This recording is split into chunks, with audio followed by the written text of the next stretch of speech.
வணக்கம் மக்களே, இன்றைக்கான காணொலியில் M&M ஃபினான்ஷியல் சர்வீசஸோட ரைட்ஸ் இஷ்யூவை பற்றி பார்க்க போகிறோம். வாங்க வீடியோக்குள்ளே போகலாம். ரைட்ஸ் இஷ்யூன்னா என்னென்னா, ஒரு நிறுவனம் நிதி திரட்டுறதுக்காக கூடுதலாக சில ஷேர்ஸை டிஸ்கவுண்ட் ப்ரைஸில் அவங்களோட ஷேர் ஹோல்டர்ஸ்க்கு கொடுப்பாங்க. ஷேர் ஹோல்டர்ஸ் ஆன நாம் சில விஷயங்களை செய்யணும். ஒரு நிறுவனம் ரைட்ஸ் இஷ்யூ அனௌன்ஸ் பண்ணாங்கன்னா, இல்லைனா நாம் நஷ்டம் அடைகிறதுக்கான வாய்ப்பு இருக்குது.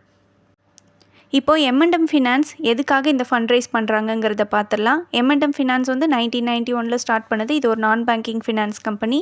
இது ஒரு மிட் கேப் கம்பெனி. இவங்களோட மார்க்கெட் கேப் 31,470 crores இருக்குது. இந்த ஃபண்டை இவங்க அவங்களோட லாங் டேர்ம் கேபிட்டல் அண்ட் ரிசோர்ஸை இன்க்ரீஸ் பண்ணுறதுக்காக பயன்படுத்த போகிறாங்க. அதுக்கப்புறமா ஜென்ரல் கார்ப்பரேட் ஆக்டிவிட்டீஸ்க்காகவும் பயன்படுத்த போகிறாங்க. இந்த ரைட்ஸ் இஷ்யூவோட டீட்டெயில்ஸை பற்றி பார்த்துடலாம். இந்த ரைட்ஸ் இஷ்யூவோட சைஸ் பார்த்திங்கன்னா 15,44,41,240 ஷேர்ஸ் கொடுக்குறாங்க. ரைட்ஸ் இஷ்யூவோட அமௌண்ட் 2,996.16 கோடிகளாக இருக்குது. இஷ்யூ ப்ரைஸ் ₹194 நிர்ணயிச்சிருக்காங்க. ஃபேஸ் வேல்யூ 2 இருக்குது. இது BSE அண்ட் NSE ரெண்டுலேயுமே லிஸ்ட் ஆகுது. Issue type fully paid rights issue. அப்படின்னா என்னென்னா, நம்ம இந்த ₹194 ஒரே டைம் அப்ளை பண்ணும்போதே கட்டிடணும். ரைட்ஸ் இஷ்யூனா என்ன, அதோட டைப்ஸ் என்னென்ன இருக்குது, இதெல்லாம் டீட்டெயில்டாக வேறொரு காணொலியில் போட்டிருக்கேன். விருப்பம் இருக்கவங்க நான் டிஸ்கிரிப்ஷனில் லிங்க்கை ஆட் பண்ணுறேன், கிளிக் பண்ணி பார்த்துக்கலாம். என்டைட்டில்மெண்ட் ரேஷியோ பார்த்திங்கன்னா, ஒவ்வொரு 8 ஃபுல்லி பெய்டு ஷேர்ஸ்க்கும் ஒரு ரைட்ஸ் என்டைட்டில்மெண்ட் கொடுக்குறாங்க. இதுக்கான ரெக்கார்ட் டேட் May 14. அப்படின்னா May 13 யாரெல்லாம் இந்த 8 ஷேர்ஸ் வச்சுருக்காங்களோ ஃபுல்லி பெய்டு ஷேர்ஸ், அவங்க எல்லாமே எலிஜிபிள். ஒவ்வொரு 8 ஷேருக்கும் ஒரு ரைட்ஸ் என்டைட்டில்மெண்ட் கொடுக்குறாங்க. ஸோ இதில் இம்பார்ட்டன்ட் டேட்ஸ் பார்த்துடலாம். இந்த பிட் ஓப்பன் டேட் பார்த்திங்கன்னா May 22, closing date June 6, rights entitlement renunciation June 3. அப்படின்னா எலிஜிபிள் ஷேர் ஹோல்டர்ஸ் அவங்களுக்கு May 22 அவங்களோட டிமேட் அக்கௌண்ட்டில் எவ்வளோ ஷேர்ஸ் அவங்களுக்கு எலிஜிபிளோ அது அவங்களோட அக்கௌண்ட்டில் ஆட் ஆகிடும். இந்த RE ஷேர்ஸ் May 22 எல்லாருக்குமே லிஸ்ட் ஆகும். ஸோ இதில் ஒருவேளை இந்த ரைட்ஸில் பார்ட்டிசிபேட் பண்ணலைன்னு விரும்பினாங்கன்னா ஷேர் ஹோல்டர்ஸ் அவங்களோட இந்த RE ஷேர்ஸை June 3 ஆன் மார்க்கெட் ப்ரைஸ்க்கு விற்றுறணும். ஸோ எவ்வளோ ஏர்லியராக விற்கிறாங்களோ அந்தளவுக்கு அவங்களுக்கு ப்ராஃபிட் இருக்கிறதுக்கான வாய்ப்பு இருக்குது. ஏன்னா இந்த வேல்யூ ஃப்ளக்சுவேட் ஆகிட்டே இருக்கும் RE ஷேர்ஸோடது. ஒருவேளை அவங்க பார்ட்டிசிபேட் பண்ணுறாங்கன்னா May 22 June 6 வரைக்கும் என்றைக்கு வேணாலும் அவங்க அப்ளை பண்ணிக்கலாம்.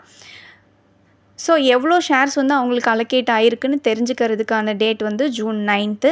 ஸோ இது லிஸ்ட் ஆகிற டேட் June 11. இப்போது எது வழியாக அப்ளை பண்ணலான்னு பார்த்துடலாம். முதல்ல ரெஜிஸ்டர்ஸோட வெப்சைட்டு, இந்த லிங்க்கை நான் கொடுத்துருக்கேன். கேஃபின் டெக் தான் இதை ஹேண்டில் பண்ணுறாங்க. அதில் போய் அப்ளை பண்ணலாம். இல்லைனா ஆஸ்பா மெத்தடில் ஆன்லைன் ஆஃப்லைன் 2 விதமாகவும் அப்ளை பண்ணலாம். ஆன்லைனில் பார்த்தீங்கன்னா இன்டர்நெட் பேங்கிங்கில் போய் ரைட்ஸ் இஷ்யூங்கிற காலத்தை கிளிக் பண்ணிவிட்டு அதில்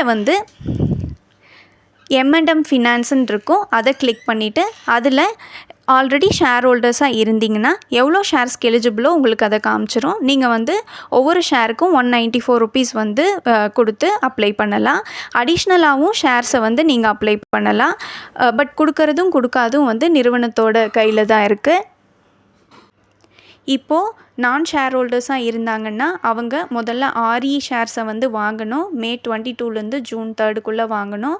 ஸோ எவ்வளோ வாங்குகிறாங்களோ ரைட்ஸ் என்டைட்டில்மெண்ட் அதுக்கேற்ற மாதிரி கூடுதலாக ₹194 ஒவ்வொரு ஷேருக்கும் அவங்க பே பண்ணுற மாதிரி இருக்கும். பே பண்ணுறதுக்கான அதே வழிகள் தான் ஆஸ்பா மெத்தடில் ஆன்லைன் ஆஃப்லைன் இல்லைனா ரெஜிஸ்டர் வெப்சைட்டில் ஏதோ ஒரு வழியில் போய் அப்ளை பண்ணலாம். அவங்களுமே கூடுதலான ஷேர்ஸுக்கு அப்ளை பண்ணலாம். ஆனால் கொடுக்கறதும் கொடுக்காதும் இறுதி முடிவு நிறுவனத்தை சேர்ந்தது தான். கிடைக்கிறதுக்கும் வாய்ப்பு இருக்குது எக்ஸ்ட்ரா ஷேர்ஸு. நன்றி மக்களே. இந்த காணொலி உங்களுக்கு பயனுள்ளதாக அமைஞ்சிருந்தால் இந்த சேனலுக்கு சப்ஸ்கிரைப் பண்ணுங்கள். இந்த வீடியோ பிடிச்சிருந்தால் லைக் பண்ணுங்கள். டெய்லி மார்க்கெட் அப்டேட்ஸும் நான் ரெகுலராக அப்டேட் பண்ணிகிட்ருக்கேன். விருப்பம் இருந்தால் சேனலுக்கு போய் அந்த வீடியோஸையும் கிளிக் பண்ணி பாருங்கள்.